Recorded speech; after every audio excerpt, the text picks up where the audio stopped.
As we produce this television program, the Israelis are surrounding Ramallah, and in particular, Yasser Arafat's compound, his headquarters.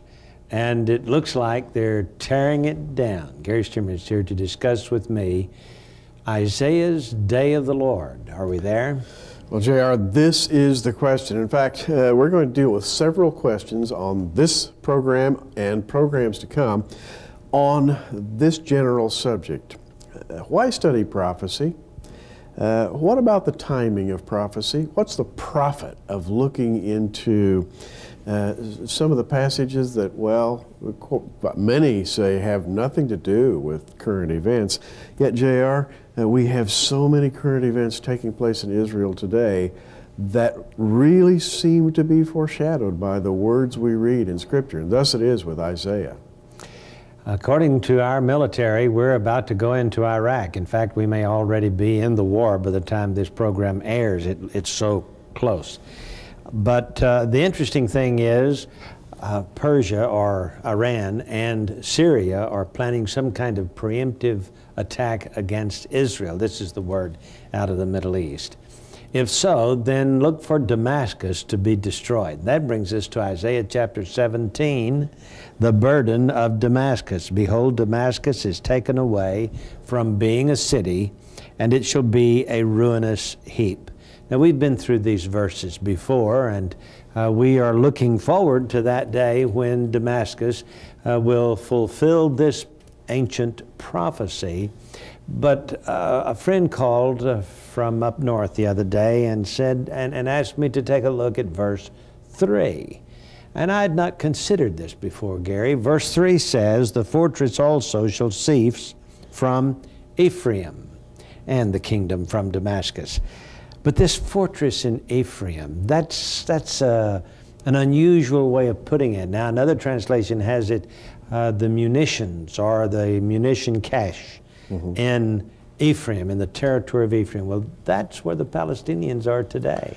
Indeed it is. And when we look at that word fortress, JR, it's used many times in the Old Testament. And that word fortress, mivtsar, means not only what we think of as a fortress with walls, strong walls, but it can actually have the meaning of weaponry, or a place where weapons are stored. Not necessarily a strong-walled fortress, but perhaps a weapons storage area can be represented by the word used here in Isaiah.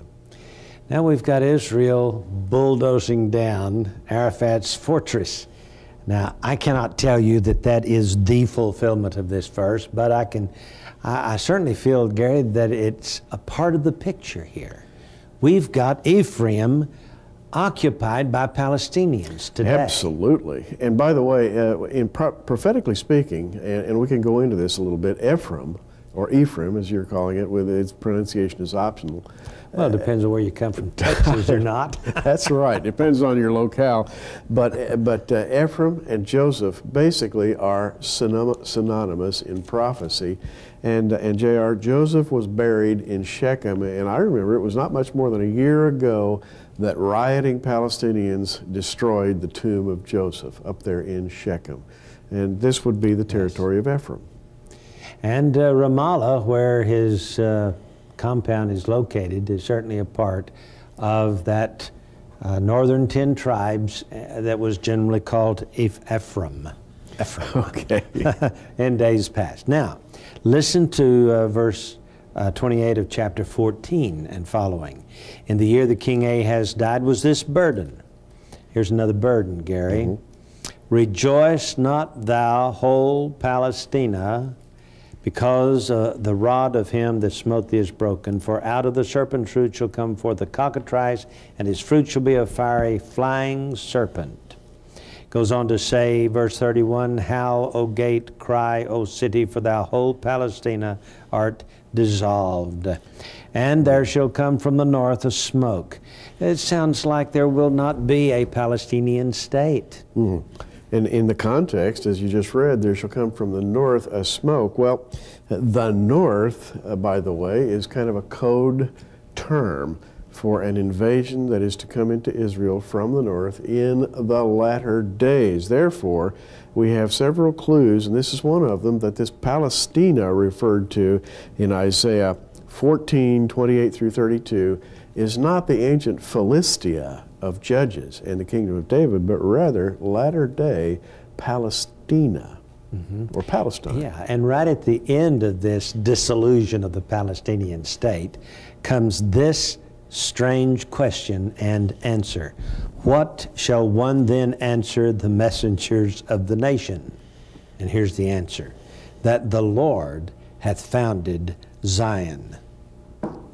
Well, Gary, that's the Temple Mount. That's where all the problem lies today, isn't it? Absolutely. There is a battle for the Temple Mount today.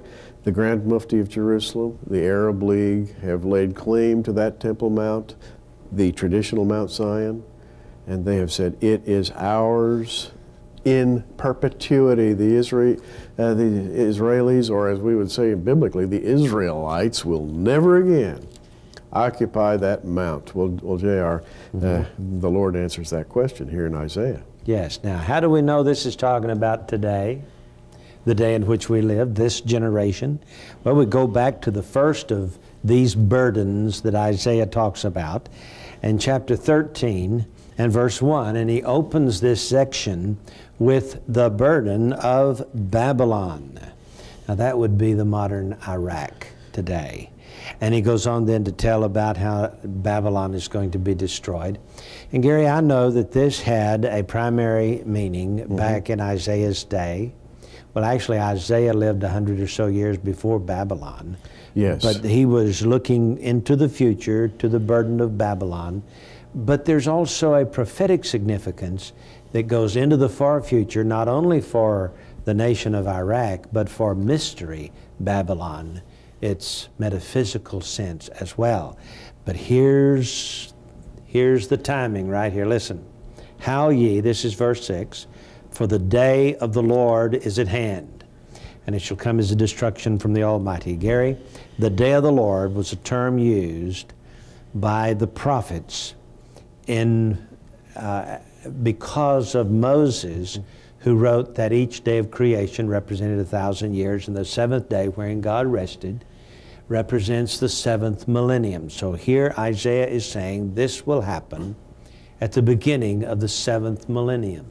Indeed. Now let's take a balanced look, because the question before us today and in coming studies is this question: what exactly do these prophecies have to do with the time in which we are living? This is a crucial question. It's asked by many people, totally rejected by some who say, well, Isaiah wrote these in ancient days. They have very little, if anything at all, to do with us today. We, on the other hand, take the view that they contain code language. And if you understand the language, you will understand that they are meant for today.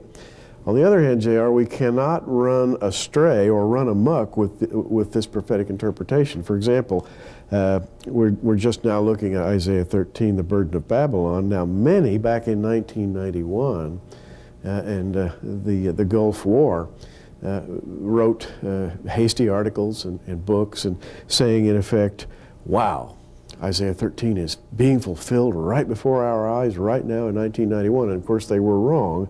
But they went a little too far in their interpretation. So what we're trying to do here is seek a balance. And as usual, a balance is not the easiest thing in the world to do.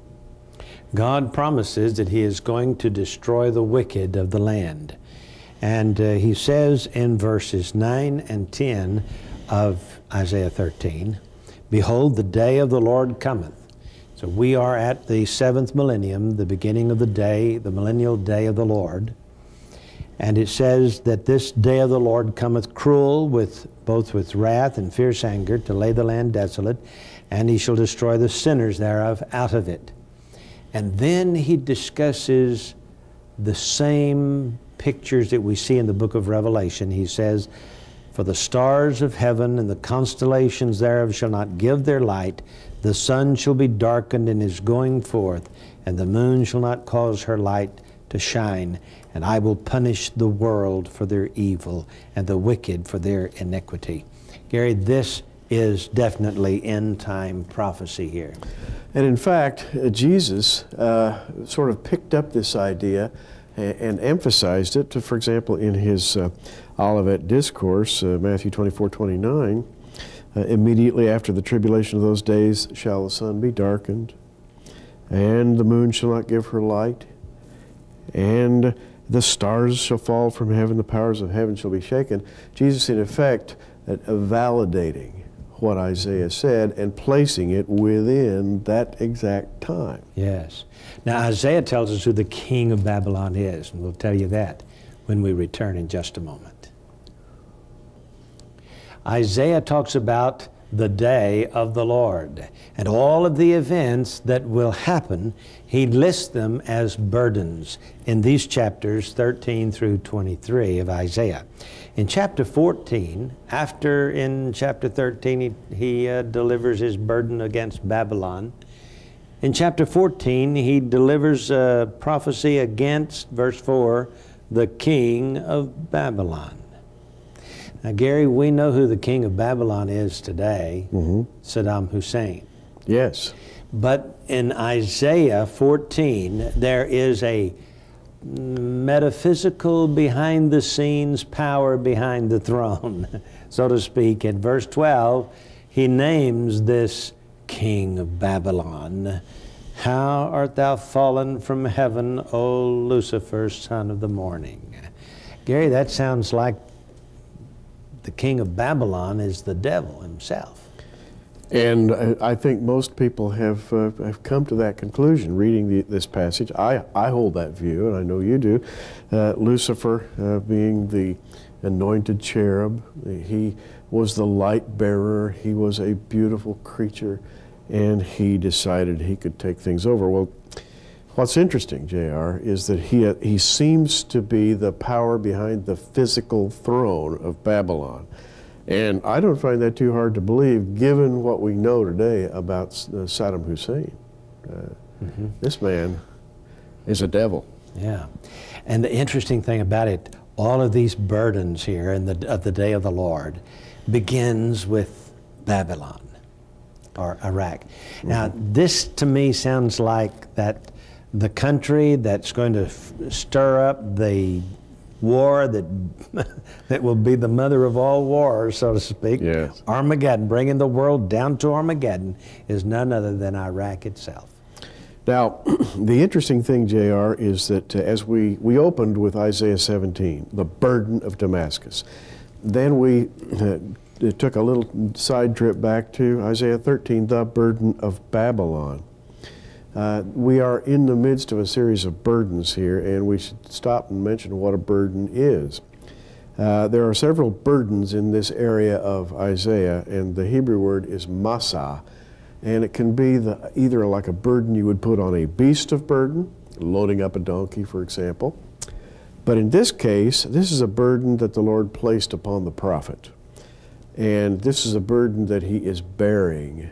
It's a horrible thing that he has to tell his people. It's a message. The message itself is a burden. And as you read it, you realize that although ultimately the Lord's kingdom is going to come out of these burdens, yet for Israel there will be days of deep trouble. And that's why it's called a burden. Yes. Now, when this war with Iraq takes place, there's going to be another war probably around the same time frame with Syria. And Damascus will be destroyed. That's what I see here. And the interesting thing about it is, when Damascus is destroyed, it is taken away from being a city. Not only will Damascus be destroyed, but the cities of Aroer are forsaken. They shall be for flocks. And the fortress shall cease from Ephraim, and the kingdom from Damascus, and the remnant of Syria. And it goes on to tell us that it will even go to the valley of the Rephaim, the valley of the giants. Now, this is a big territory here. Yes, it is. And JR, it's very important to restate something we've said time and again, and that is that Babylon is the oldest continuously occupied city on the face of the earth, older even than the continuously occupied cities of China, going back literally to the days of Abraham. And at the time of the first century, We see Paul in the New Testament traveling to Damascus to try to stamp out early Christianity. And J.R., he goes there to a street called Straight, and it's mentioned in the book of Acts. And it's my understanding that that street called Straight is a street that literally goes back 2,000 years before the time of the Apostle Paul. And that street has always been there. You can go there today. It's still there right now. It's never been destroyed. So what you're saying is Damascus is the oldest continually occupied city in history. Yeah. Amazing. But it's going to be destroyed. Not only that, but Aroer, the territory south and to the west of Damascus, going down into Jordan, at what we would call the Bible days Decapolis. Yes. Now, as you travel south out of Damascus today, J.R., you will go across a mixture of farmlands and fields, and you'll eventually come down to Amman, Jordan. And just south of present-day Amman, Jordan, there you'll find the ruins of an ancient city called Aroer. But biblically speaking, now we have cities plural here in Isaiah 17:2. The cities of Aroer refers to the area east of the Jordan, between Damascus and Amman, Jordan. It's fascinating that the word Aroer in Hebrew means bare or naked, laid waste or stripped. And this is more than just a physical description. It's a metaphysical description of what's going to happen. You know, it smacks of nuclear war to me. It does. And then we have this valley of the Rephaim. Now that takes us all the way to the northern parts of Lebanon, doesn't it? It certainly does. You go up toward the Bekaa Valley and the Baalbek Acropolis. The Rephaim, by the way, is a term that the Bible uses for the ancient giants. And J.R., the ancient Baalbek Acropolis and many of the other ancient ruins there are absolutely, indescribably huge. The flooring stones of the Baalbek Acropolis are the size of 2 boxcars, each one of those stones. And experts viewing these stones cannot imagine how they were laid. And yet the Bible talks about giants who lived in that area. And all I can say is I believe the Bible. Yes. Now, not only do we have the destruction of Damascus, but when that happens, something else will come into focus. And that we see in the last verses of chapter 17 of Isaiah. It begins with verse 12, "Woe to the multitude of many people, which make a noise like the noise of the seas, and to the rushing of nations, that make a rushing like the rushing of mighty waters." You know, Gary, this must surely be the invasion from Gog and Magog. Or, to put it in the language that Isaiah and the other prophets use, the invasion from the north. And J.R., that will be, I think it's the triggering mechanism. I have long believed this. The destruction of Damascus? The destruction of Damascus, or the invasion from the north. The triggering mechanism for what? The triggering mechanism that will set off a series of battles going into the day of the Lord. Those battles will climax in what the Bible calls Armageddon, the great war in which the hosts of heaven are gathered against the nations who are actually making war against the Messiah. It's an astonishing picture. At which time the earth would be totally destroyed if Jesus didn't come back and save the day. Listen to the next verse, 13. "The nations shall rush like the rushing of many waters, but God shall rebuke them, and they shall flee far off, and shall be chased as the chaff of the mountains before the wind, like a rolling thing before the whirlwind. And behold, at evening time trouble, and before the morning he is not. This is the portion of them that spoil us, and the lot of them that rob us." Gary, this battle of Gog and Magog is destined to fail. God will win. Israel will come out the winner. And you know, J.R., the imagery here is so much latter-day imagery, this rolling thing that rolls before the whirlwind, fire and smoke and nuclear catastrophe and an army on wheels. Of course, so you could say, well, that's a tumbleweed. No.